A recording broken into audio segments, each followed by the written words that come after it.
Bismillahirrahmanirrahim. Assalamualaikum warahmatullahi wabarakatuh. Kami dari kelompok 3 Hukum Internasional kelas C akan mempresentasikan sebuah bahasan tentang sejarah hukum internasional pada masa Yahudi dan Arab.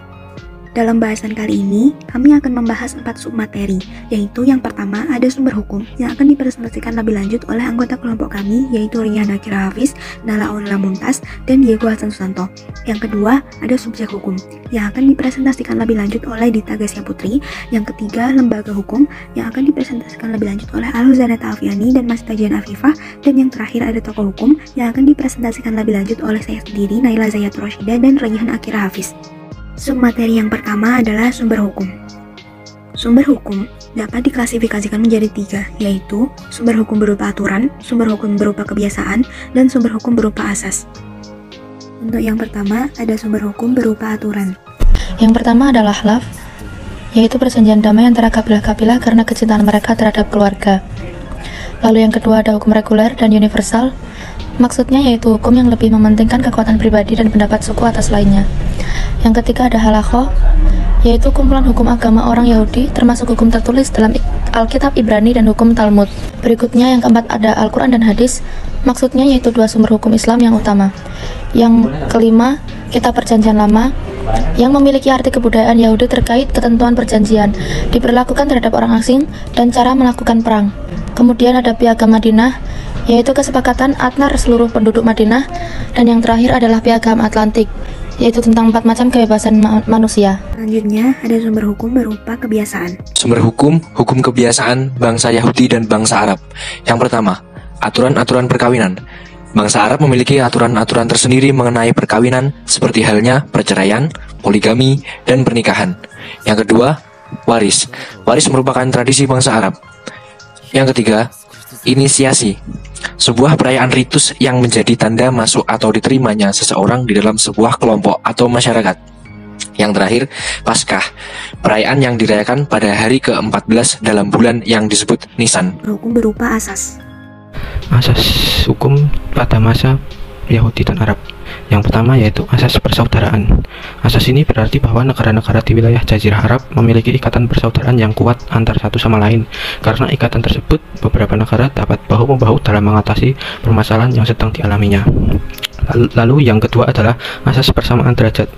Asas ini memiliki arti bahwa persamaan kedudukan sebagai warga antara umat Islam dan non-Muslim, serta semua orang sama di mata hukum dan semua orang memiliki hak asasi manusianya masing-masing tanpa ada perbedaan sekalipun. Lalu yang ketiga adalah asas kebebasan. Asas ini dalam arti luas mencakup kebebasan individu maupun kebebasan dalam arti masyarakat atau negara.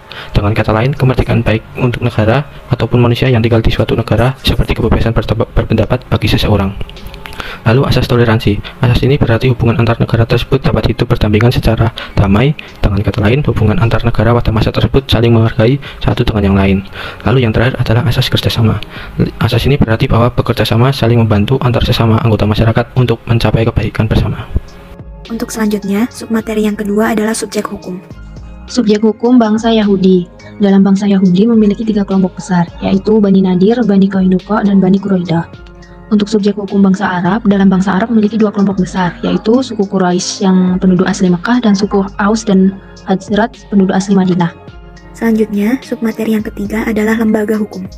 Lembaga dan organisasi pada masa Yahudi dan Arab, yaitu ada pra-Islam atau masa Yahudi, yaitu ada pemerintahan oligarki dan kabilah yang berfungsi menangani masalah peribadatan, pertahanan, dan juga perekonomian. Selanjutnya ada masa pemerintahan Khulafaur Rasyidin, ada Majelis Syuro atau kekuasaan legislatif yang berfungsi untuk menetapkan hukum berdasarkan ketentuan yang sudah dirundingkan oleh pemerintah. Yang kedua ada Qadi atau kekuasaan kehakiman, berfungsi untuk menyelesaikan perkara pidana, pembunuhan, perampasan, dan hukum perdata lainnya.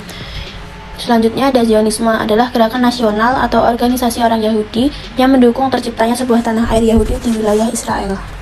Penyelesaian sengketa oleh Yahudi, yaitu dengan cara disputasi. Disputasi adalah metode debat resmi dalam sistem pendidikan filsafat skolastika pada abad pertengahan.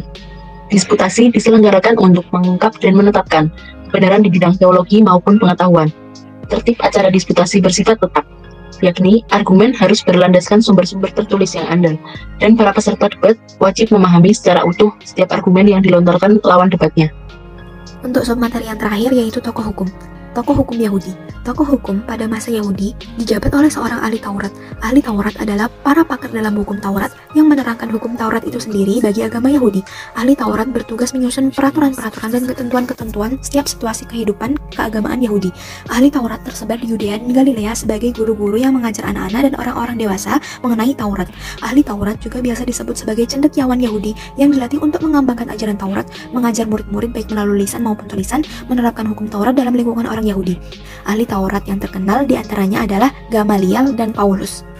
Tokoh hukum dari Arab, yakni dari masa sahabat, seperti halnya Ali bin Abi Thalib, Umar bin Khattab, Abdullah ibnu Mas'ud, Abdullah bin Umar. Dan dari masa imam mazhab, yakni Imam Maliki, Imam Syafi'i, dan Imam Hanafi. Baiklah, sekian dari kelompok kami. Apabila ada kurangnya mohon dimaafkan. Wassalamualaikum warahmatullahi wabarakatuh.